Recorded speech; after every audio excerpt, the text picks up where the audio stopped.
সবকিছু করতে বিরক্ত লাগলো, কিন্তু আমাদের মোবাইল টিপতে মোটেও বিরক্ত লাগে না।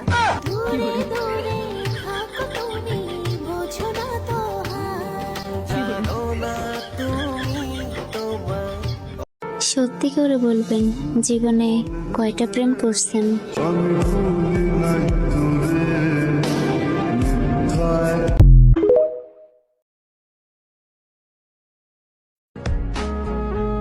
আমার ছাইরা দিয়া যদি আপনি সুখেই থাকেন, এতে আমি খুশি। একদিনের জন্য হলেও তো ভালোবাসছিলেন, ওইটাই আমার কাছে বেশি।